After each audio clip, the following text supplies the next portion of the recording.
Dogs, especially right now, they are not only intuitive, but they are very, very psychic, and they're becoming more psychic than you would ever know. Like they could probably read your mind better than you can read theirs. They are becoming more and more intelligent in that regard. So they're understanding to the level of a 2-year-old.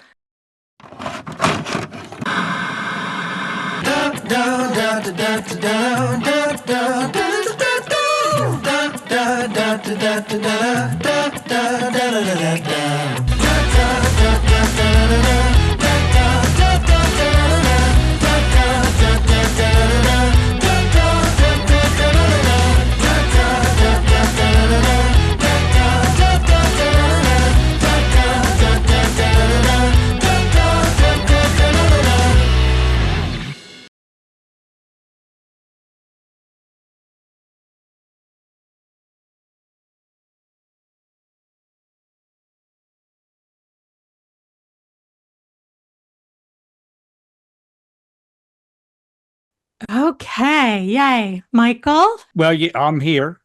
And all Okay. I can say is, wow. I know Missy's got to be saying, wow. I've got, I was taking notes too. I mean, come on. I don't know how anyone can go through this and not want to have a session with Tam. Yeah. That's all I got to say.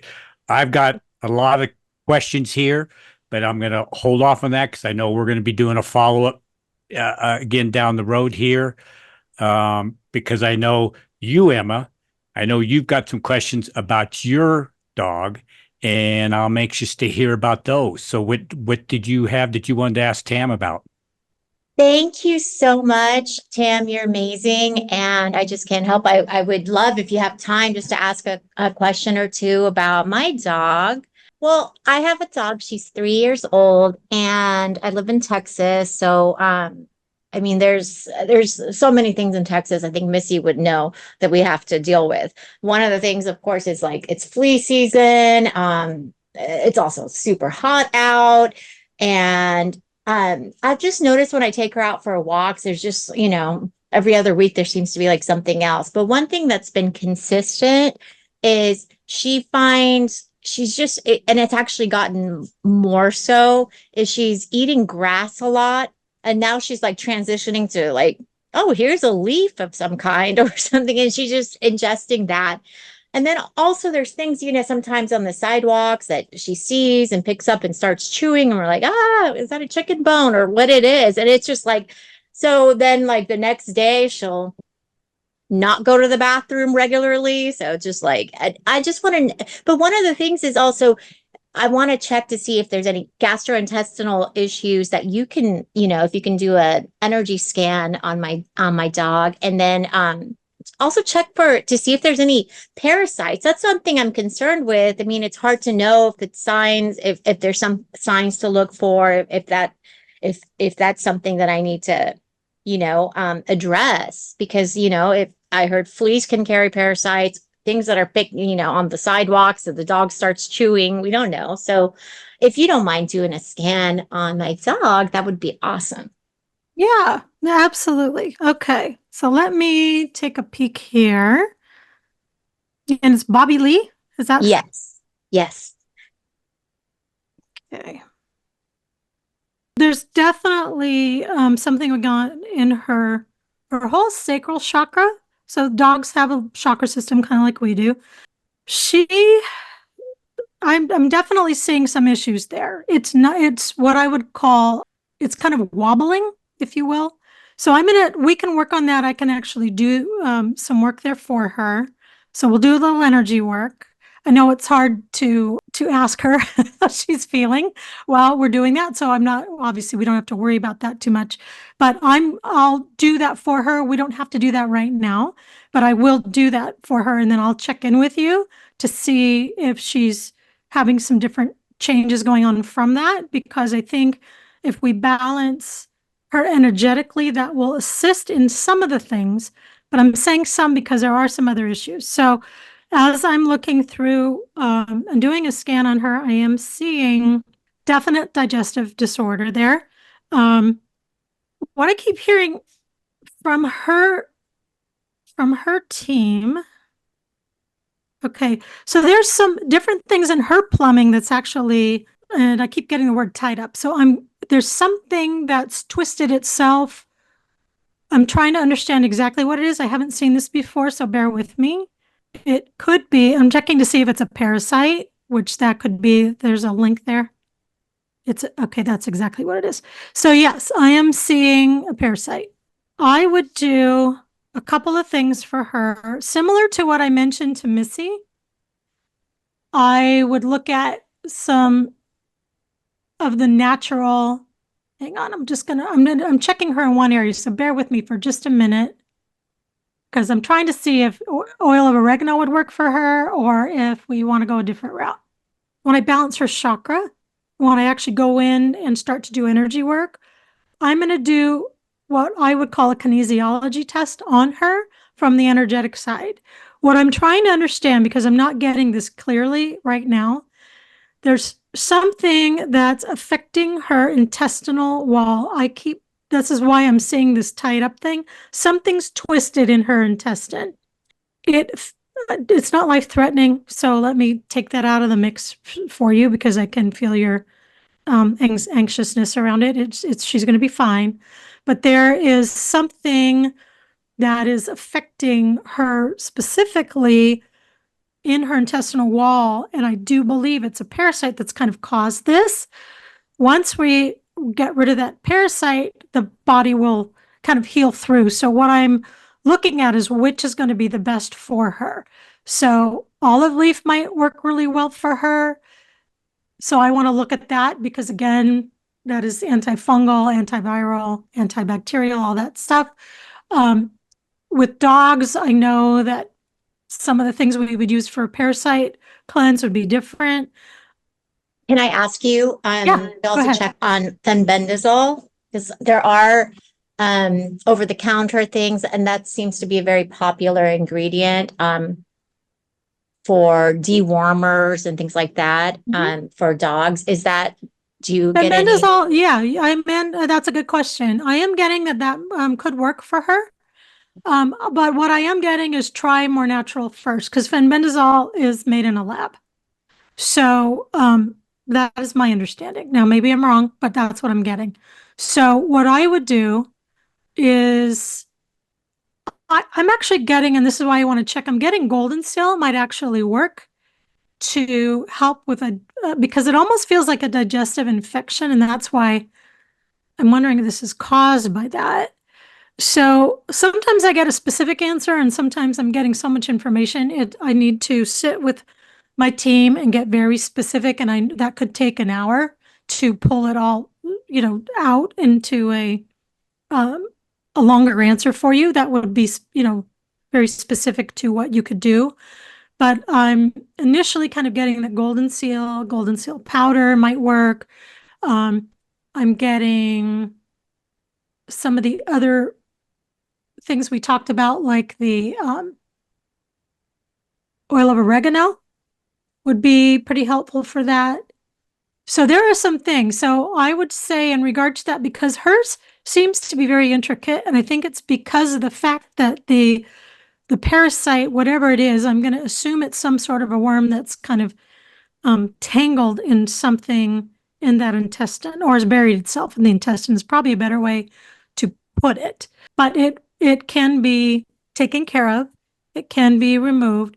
That will help her immensely because what it's doing is it's causing more of a systemic reaction in her gut, which I suspect is the reason why I'm seeing that her sacral is off as far as why it's wobbly in her chakra is because her system is trying to balance and it's having a heck of a time balancing the physical because of this. So it's it's almost like it's overworking on the energetic side because it keeps trying to balance her. It's like if we were trying to start a car and you heard the starter kind of keep going and keep going, we'd burn it out eventually because there's not enough lift there. There's not the electrical charge. So what's happening with her is kind of similar thing. It hasn't gone out. It's still working. It's just that it's so wobbly that we need to correct both. So when I go in to do the energy work, that'll be one thing. I'll get a little clearer picture. And then what we can do is I'll determine I'll ask what specifics would be the better way for her to go, as far as like, is it olive leaf? Is it golden seal? Or is it all of the above? Can we take care of it with some essential oils? Because we could potentially do a little bit of that and even rub it on her belly too. So there are things we can do. I mean, for certain things, even garlic is good. And I know that garlic has gotten a bad rap out there for dogs, but it's actually fine. You just have to do it in a certain way and, with the right amount. There are things that we could look at. So at this point, like I said, don't worry so much that it's causing a huge issue. We're going to take care of it. The one thing I do want to mention that I think you can do right away that would help her is before you take her on a walk, because I do see her picking up stuff all the time. To your point, there's two things going on. First of all, she's trying to eat the leaves in the grass because she's trying to intuitively find a way to take care of her gut. That's what animals do, right? They're going to try and find greens, just like we would, to rid the problem. So she can probably feel it.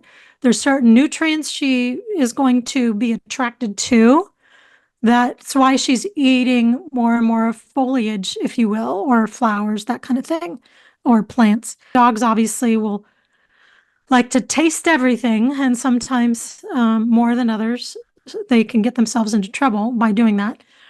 But before you take her out for a walk, I would take a little lavender, wipe your hands with it.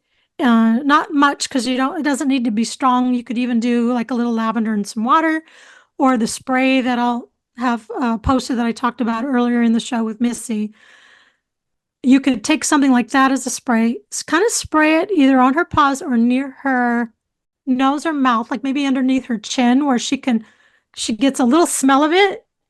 So what happens, it's going to throw off her smell a tiny bit for when she takes a walk, so that chicken bone or whatever she comes across isn't going to smell as good, and she may not want to pick it up and eat it, right? She'll do her business. She's going to still sniff around. She's not going to like it, I'll tell you that. But it could be the thing that starts to train her to not go out and start looking for food when she's outside. So let me ask you this too, because this can make a difference. It sounds strange. When you walk her, does she walk in front of you, or do you walk with her on the side of her? Oh, she walks in front. Okay. And I'm taking behind. Okay. Because I know that happens with my dog. I know it's not the best, because what tends to happen is that when dogs walk in front of you, then they feel that they're in control and they're the ones who are calling the shots, right? It's kind of like an alpha move, right?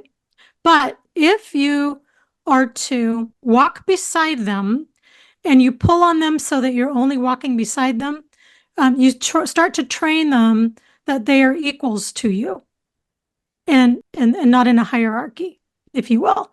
And when that happens, you can control a little bit more what's going on outside when you walk with them than when you don't. When you walk with them, if they're alongside of you and you kind of pull on their leash to walk with you. So if they stop, you stop.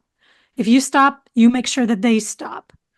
As opposed to letting them take the lead, they start to retrain to understand that you are equals and that there's a different pattern that's being established to how they live their life with you. You have more control over what they're doing outside. I know it sounds strange. I do remember somewhere along the line, I want to say the dog whisperer, Cesar Millan, is that his name? Cesar? Yes. If you look this up, I think he mentions it somewhere that it really helps train your dog during these times when you start to change the way you walk with them. Look into that. I don't know all the specifics. I don't follow Cesar Millan. I'm sure he's great, but I know his name. I know people like him a lot. He has a lot of really great things. I think he's very intuitive, if not psychic himself, and that's why he's so good at what he does. Take a look there. I think there's something there in regards to trying to get her to stay with you while you walk. There's multiple reasons why this would be good for what you're going through with her right now, is that she will have to pay attention more to what she's doing. You'll be able to see more what she's getting into. Because she's doing more and more of that, this is a way that you can at least start right now to try and control what she's doing. And I think that is going to help you as you move into the future with her, because she's only 3, so you have lots of time to still train her. If we were talking about an older dog, mine's 15, Missy's 12, right? So it's harder to train a dog who's older, who's geriatric. They still might be here till they're 20, but they're still geriatric. So we need to kind of look at those differences. For you, it's a little different because Bobby Lee's younger. So you're in a place where you could really train her well by just doing a couple little things like that. And that's important. Also, does someone in your household feed her scraps from the table? No, not that I'm aware of. And I'm pretty, persistent. Like we don't do that. So Okay, that's but I good. don't know what I don't know what happens when I'm not looking. Okay, I totally get that. So you might want to have that conversation and see if there's anything going on like that, and just say, hey, we need to make sure. It could be that I see her picking up food from the floor. So it could be that something just has dropped. And so she's taking advantage, as any dog would do. But there seems to be something there that is, she's getting into a bad habit, or that's part of it. She thinks she can eat anything she wants to. So we need to break that habit somehow, because it's one thing to correct what we're correcting now, and you can go through, we'll do the energy work, we'll do hopefully some of the things that we talked about, like whether it's golden seal or whatever works from the parasite side. We can do all that. We can clean it up. But once we get to that point, what we also want to do is make sure we're not going back into the same thing after we're done cleaning it up. And I keep seeing that it's important to try and work with her on this right now, to train her while we can, so you don't have a problem in the future. Because I do see that she will take this to the next level. There's a possibility that she will start eating so many things that aren't good for her, like poisonous plants. And that's going to be tough, because you may not know what that poisonous plant would be. I know I don't know all the plants out there that are poisonous for my dog. So really the key right now is we want to be preventative as well as taking care of her where she's at. Might take a moment to get her into a little different habit. It's going to be a little hard maybe in the beginning for the first week, maybe 2, to get you to make sure she's staying at your side. I know that's not an easy way to walk a dog. So there's different ways to do it, but those types of things are important so that she knows you're the one who's controlling the situation. Because right now she's just feeling that, oh, she's the one in the family who we all, cater to. So that means she's the alpha, and she gets to do whatever she wants to do and eat what she wants to eat, which is the situation right now. Part of it's because of the parasite, because that parasite's eating her food in her system. So she's wanting to eat other things to fix that. Intuitively, she knows that, but it's not going to do it if she eats the wrong thing. Make sense? Yes. Okay. Yes. Okay. I'm going to have to do I'm going to have to do a little digging on that one, just because I want to make sure you have the best outcome for her. So bear with me on that one, but I will get back to you on that. I promise. Thank you so much. Yeah. What else? What else is there anything else with her that's going on? I think you touched on a lot of different things.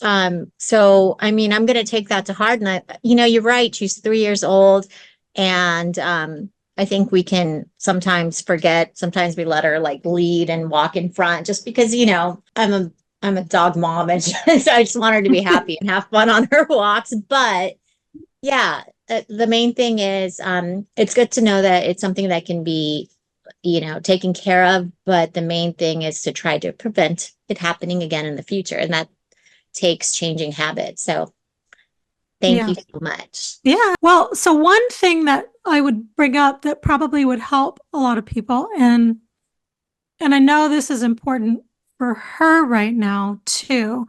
So we're all guilty of this. I know I've been guilty of this, is we start to treat our dogs like humans. The problem is when we treat our dogs like humans, they think they're a human. And to a degree, I mean, they know they look different, but we do that. And I know I'm seeing Missy and Michael are laughing here. So we do this, right? But the thing is it's actually not good for our dogs. It really isn't. And so what happens is they feel, that's why she feels she can eat. Oh, I can do what I want to do because I'm independent and I'm curious, and she's getting older. And so she's out of her puppy stage, but now she's, a little older than a teen, right? So she's, I'm in my 20s. I'm Yeah, going to go out there and see what's in the world, right? So, since they don't go to a bar, and at least the last I checked, they don't go to a bar, to explore their favorite puppy cocktail, whatever that looks like. What they're doing is they're going out and they're exploring in their world the way that they feel is important to them and what they can get away with. So what happens if we treat them like a human, and we've seen this, and they're cute and they're funny, and I get a giggle out of it every time. You see people who are sitting their pets in chairs at the table at a restaurant and they're eating from a plate. Okay, it is hilarious. I love it. It's fun. But honestly, it's really not the way those dogs should be. If we really want the dog to be in their element and in their joyful happiness, they should be able to be in an organic, natural state, right? So as much as we have fun with that, and like I said, I'm not judging here at all. I mean, I am the first person to see one of those. I'll send them to friends. Oh my gosh, isn't this cute? But truly, at the end of the day, we know it's not healthy for them. So the key is you do your best. You chat with your dog. I mean, we actually can talk to our pets. I know I mentioned this briefly with Missy, and I know I didn't go into a whole lot of it, but I would also say this about Bobby Lee. Dogs, right, especially right now, they are not only intuitive, but they are very, very psychic, and they're becoming more psychic than you would ever know. Like they could probably read your mind better than you can read theirs.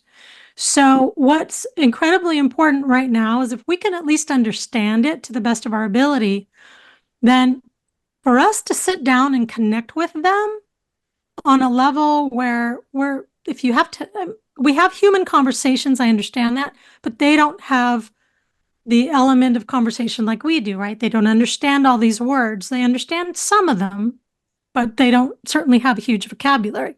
Now, they are becoming more and more intelligent in that regard. I think the last I remember hearing that most dogs now are like a 2-year-old. So they're understanding to the level of a 2-year-old. Probably depends on the size of the dog, the breed of the dog, but technically we're kind of around that. So there's intelligence there. Animals are getting to that stage of higher consciousness. So think of your dog that way. You think of Bobby Lee as, hey, I'm a being here. I'm not just your pet. I can be talked to. So the best way that I can suggest kind of connecting with your animals is, because for the most part, they're going to see in an image, right? They'll see, like if you have a challenge with a dog that, let's just say he's pooping on the floor inside and he shouldn't be, right? You might want to just sit down as you're petting him and, giving him some love. You visualize that dog pooping outside, okay? The more you visualize it, they actually can catch and understand the visual. So they understand that, oh, I'm supposed to go outside. So there's a lot of research that has been done on this. I probably don't have anything in my files that I could send or post at this point. If I can find something, I'll send it. But I would say as a parent, as a pet owner, whenever you can practice those things with your animal, you will be surprised at how well it works. So, for now, especially for Bobby Lee, she is very, very intuitive, very psychic. And if you just sit with her and start visualizing more and more that when she goes outside, don't eat things unless you give it to her, right? So you can visualize an X, or you can visualize yourself pulling on her leash back, all from a visual. And eventually, it might take a little time. Some animals are very fast. And again, if they're psychic, they'll pick up on it right away, and you will be blown away at the changes. But I would say if you at least start it, give yourself a chance to kind of go through the motions of what that might feel like, you'll develop your own intuitive abilities along with the dog. And then that way, the two of you are learning how to communicate in a very different way. And then all of a sudden, they will start to tell you what they need when they need it. My dog recently has changed completely because I started paying attention to a scenario with him where it's strange. I don't even know how it happened, but I can tell you the phone would ring and he will come get me now to make sure that I'm picking up the phone. And so as they change and as they grow, it's the same thing for you guys. Really connect with whatever it is that you need to teach them or that you need them to pay attention to, and use that to kind of be your kickoff to this new communication style and see what you can do. Because I think that there's a lot of change happening so fast right now that you will be very surprised. And again, the energetics out there in the world are supporting the consciousness change all the way around. Animals are consciously shifting first because they are built closer to the natural world we've shut ourselves off to. So you will find a resolve quicker in an animal than you will in a human. So we're the ones who have to be trained. It's actually, the other way around. But check on that, on those pieces. Hopefully that helps a little bit. I think animals are magical and wonderful. And if we can learn to understand their worlds more than us forcing them to understand ours, you're going to have, all of us will have an amazing experience that we'd never had even thought could have happened. So you're on your way, and Bobby Lee's going to be great. I'll check back with you in regards to what might be best for her, and then I'll help you monitor. We'll do a check-in like I will with the rest of the team here, and we'll just see where it goes. Thank you. Thank you so much. You're welcome. You're welcome. Wow. That's great. How's What a everyone wealth of doing? information there. Yes. Definitely. Any questions from the team before we shift gears at all? I have too many to even get started here. It's another show. Okay, we can do that. We'll do another show because we do need to do some updates from you. I'd like to hear. Yes. And I know we've been talking for a while here. So no last questions. Anything that I can help with before we depart? Not that I can think of, other than me psychically telling my dogs to get in and stop barking. I'll picture a red X. Like, no, I'll give that a try. I have been psychically trying to tell them to stop, but so far they're not getting it. But I'll keep trying. They're just saying hello. I haven't actually heard them from here, so your mic isn't picking them up. So you're good. Oh, they've been snoring. Oh, have they been snoring? Oh, good. Yeah, they're happy. Oh, good. Good. Thanks Emma? again, Tim. Oh, absolutely. Yeah. Emma, what about you? Anything there? No, I was just thinking that the whole telepathic communication is great. I was doing that at the beginning when I was practicing that, because I know, I just stare into her eyes and just try to send messages. I know it might sound funny unless, for people who don't have pets, but I'm going to practice that more, just like Missy said and you were mentioning, and take some of the tips and guidance you gave and implement them. Definitely. I do have one quick I'd squeeze in there if I could, Tam. Sure. Well, because Missy brought it, about the food. Mhm. Because I've switched, my dog over, Issa, a couple times. I did have her on, when she was younger, on a raw food diet for quite a while. She got to where she wouldn't eat it anymore. And recently, just because not knowing which way to go, I've had her on Fresh Pet, like Missy brought up, but I'm not real crazy about it, although she loves it. And since food, I mean, like I said, there's a lot of other things that, on our follow-up we could do, but food is something I wouldn't mind changing right away. Is there something, what is your recommend? There's so much out there between raw food diets and then cooked. If you make their own food, I've even heard even chicken can be an allergy for dogs, for certain dogs. And I don't know, without getting her tested, if she has any food allergies in specific. But I'd like to know what, I'm not big on kibble. I did do kibble when she was a puppy, but I've always tried to stay away from kibble. And that's probably why I do fresh pet. So I think fresh pet might even be better than kibble. I have this thing that kibble is just to death. Because I know Right. ever since we've switched over to kibble as a society, dogs' lives have shortened up dramatically. Versus like when I was a kid and there was no kibble. It was really a big shift when kibble really came on mainstream. But what is good? What do you, give me some options on food.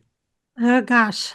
So that is a great question. And I think it's a difficult one in regards to what everyone's, again, going through, because every individual is different, just like every individual dog. So it's hard to give a blank statement for those listening to say raw food is good or raw food is bad. It's not really that at all, because some animals do great with it and some of them do not. So I would say right now, based on the fact, because she's older too, right? Yeah, she's 12. Yeah. So I like to factor in what's happening with the pet and what brings them the most joy during especially a geriatric time period in their life. Now, smaller dogs, like your dog is smaller, usually smaller dogs live longer, right? Yes.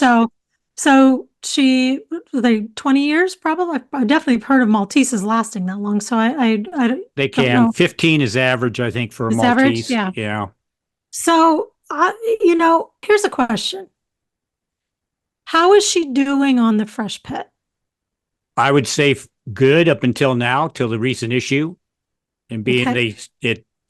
they want to say, and I know we've talked about the allopath, I'll put it this way, the allopathic diagnosis seems, they want to blame it on the immune system. So, I mean, she loves the food. I haven't had any specific issues with it that I can pinpoint. But then when she was on the raw food diet, there wasn't any issues there either. Other than she just got bored and tired of it. She does tend to get bored and tired of food after a while. The fresh pet, she hasn't. I make sure I get the on the beef one, the 100 that's grass fed and everything that. But she likes it. I prefer fresh pet over kibble, even your high end kibbles, which I did have her on that you get at the pet stores. To me, it's just kibble is kibble. It's still highly processed, highly cooked and dried out, and I just don't like kibble. I just don't. I know some vets. My daughter's very holistic with her dog. She mixes half and half, but between raw food and kibble. And that's just it. There, you can go. No matter who you talk to, you're going to get a different answer. Everybody has a different meal plan for their animals. Always. Yeah. Always. There's cooking your own and doing your own. And that's something that's kind of entered my radar. Maybe it's time to switch over that and just start cooking up my own stuff. But there again, you got turkey, you got chicken, you got beef, where do you go there? You got to make sure you get some veggies in there and all that. They're omegas, that they're very important on them, especially late in life, and getting that right recipe that, is not going to mess them up. So I don't know. That's why I'm asking. Yeah. Yeah. Well, for her right now, so here's what I would tell you is when it comes to fresh pet as a general rule, I would say keep her on it right now since she likes it, only because changing it at this juncture Right. would be especially when she has her anxiety, her fears, all of the things she's going through Right. in regards to her eye issues, etc. Changing anything else right now is not probably going to be helpful. Not a good time. Right. No, Okay. no. That makes sense. Yes. I mean, I know she's got a few little digestive things, but nothing that we have to worry about at the moment. Everything else Okay. needs to be fixed first.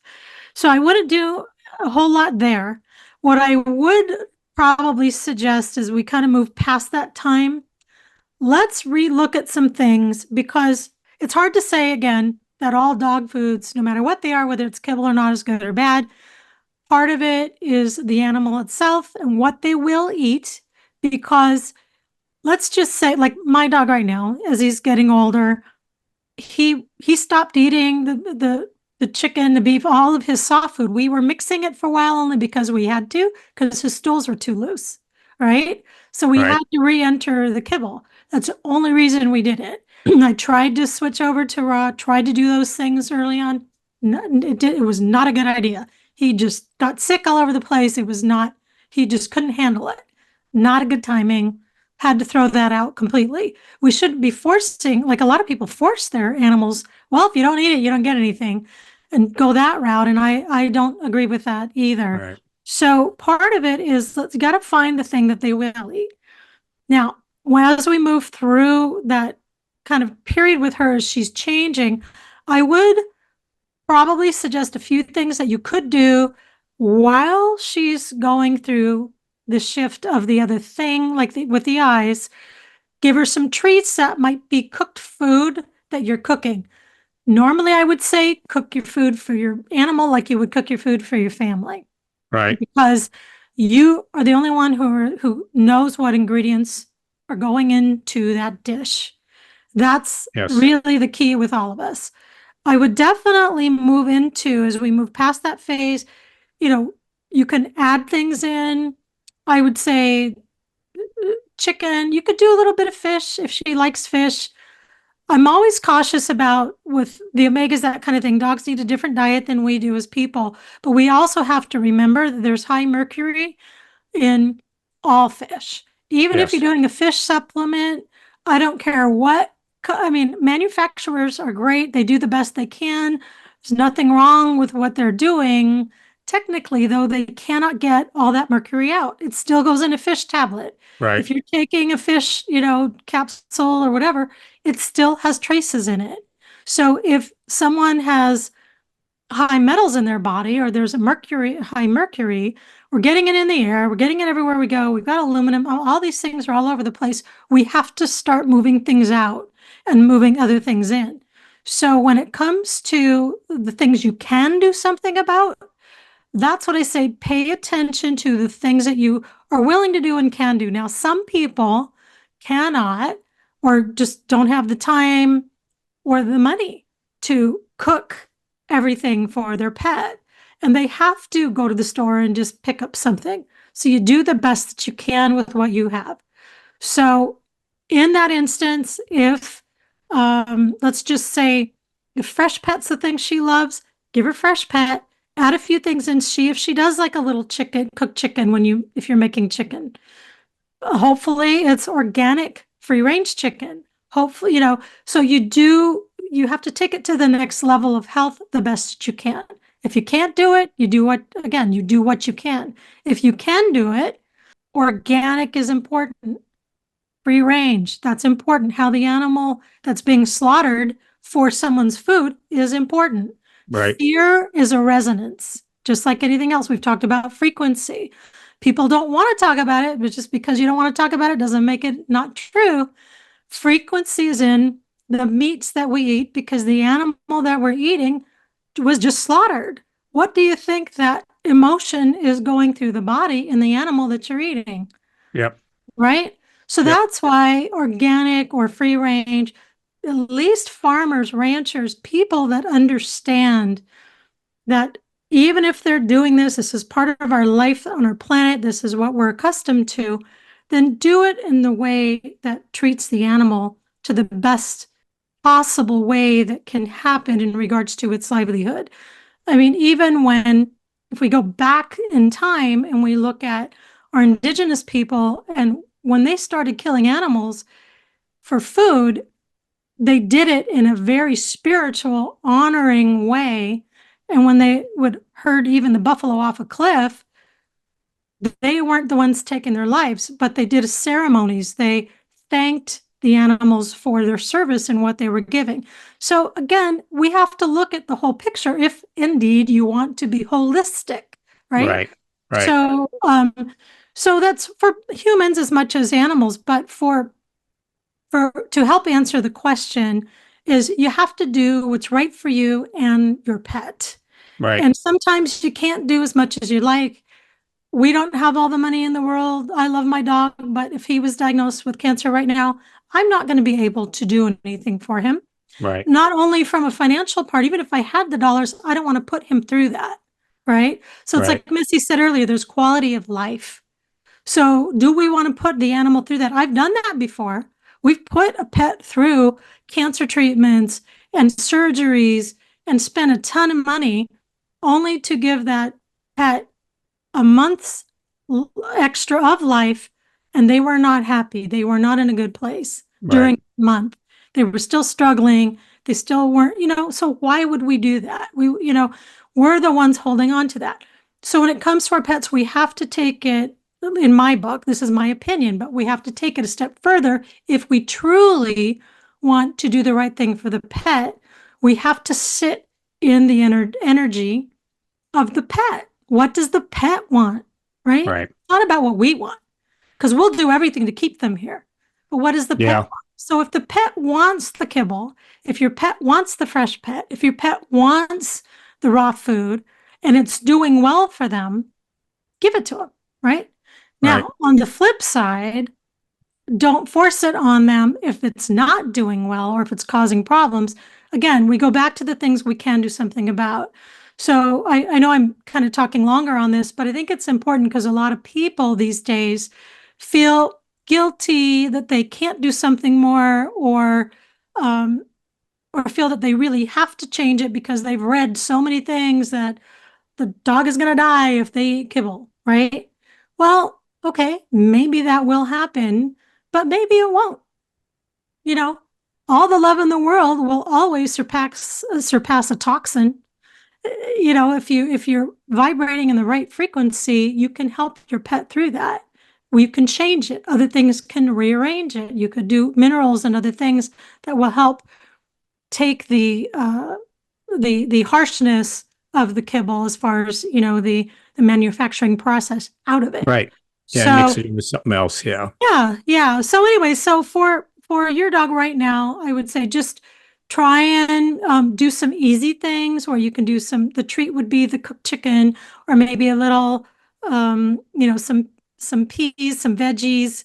Again, fruit is good for dogs. So if they're not used to that, maybe a little treat of a little bit of apple. See if they like it if you've never done that. She loves apple. Yeah. Yeah. So, there's reasons they like that. It's healthy for them. Yep. So to let you know, too, just quickly, just because it came up when I was talking, your team was saying in regards to what is causing the dry eye for her, what they're saying is that the whole immune system isn't necessarily off because of that. So there was something that happened in a trauma. I think there was an eye thing that she ran herself into something and probably either it got into her eye, she ate something. There was something plant-based, but I think it was outdoors. I can't identify what it is.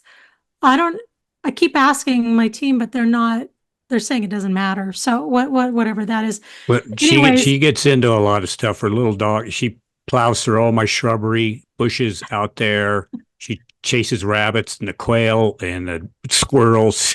She goes after everything. She comes in the house sometimes. She's a mess. Yeah, that's a fun part of having an animal. Yeah. Well, what I would say is something else. It's not food-based. She might have ingested it, but it's not food-based that's in her typical diet is not the cause of her dry eye. Okay. Like there's something else that was a trauma that triggered the situation to become bigger than it needed to be, but it's there. I'm seeing her heading into some sort of a plant that poked her in the eye, and it wasn't, but more of like I talked about earlier, almost like a poisonous plant to a dog, And whatever it was, or it could have been an allergen, I'm not understanding exactly what it is. And if you want, I can go digging deeper. It Let's just let's sometimes takes a while. let's save it for the next time we Yeah. revisit her. Yeah, after she's healed up with this eye thing here. Yeah, Yeah, because then we could check her whole system. We could do things when Right. things are changed. yeah, But anyway, but to help in regards to just finishing that up is that what I initially got and what I'm getting today is that the situation was she, at some point, as she's being rambunctious and having fun, she ran into something that got into her system. Hmm. I kept seeing through the eye, but it could have been an ingestion of something she ate, but it definitely affected the eye in a way that it couldn't balance itself and systemically had a reaction and infection, right? right, Caused an infection through her system. And that's where the immune system is blown out. That's why we're having an issue there. And the antibiotics, those things, the things that she's doing right now is fine. There are things we can do, like we talked about earlier for Missy, for her dogs in regards to natural antibiotics, but for your trajectory, what you're doing, you have to do that right now for her eyesight. So stick Right. with the medication they gave you, stick with what you're doing. After that, we'll recheck her. If she is still showing up with an immune system imbalance, then we can look at holistic things, essential oils, natural supplements, because now the other stuff's out of her system and we can see where she's at. And Okay. then we can move forward from there. All right. Sounds Okay. fabulous. That sounds good. Okay. Thank you so much, Tam. Yeah, not a problem. I'm happy to help. Happy to help. That was Yeah. a lot. I need to digest it all first. I There think. is a lot to digest, but it's Yeah. so valuable information. It's amazing, and you're amazing, Tam. Oh, You're amazing, and I can't stress enough for people in our audience out there to connect with you. If they feel the slightest bit inclined to, I highly recommend it.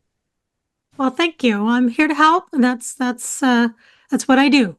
So hopefully I can assist anyone who needs it. You can contact me, and I'm very happy to check in with your teams and see what they have to say. Thank you. I'm appreciative. Well, and I'd like to thank everyone for joining us on this special episode with the Wonder Network, where we not only discuss healthy options for humanity, but also your pets, as we've done today here quite a bit. So that's all for now, and we'll see you next time.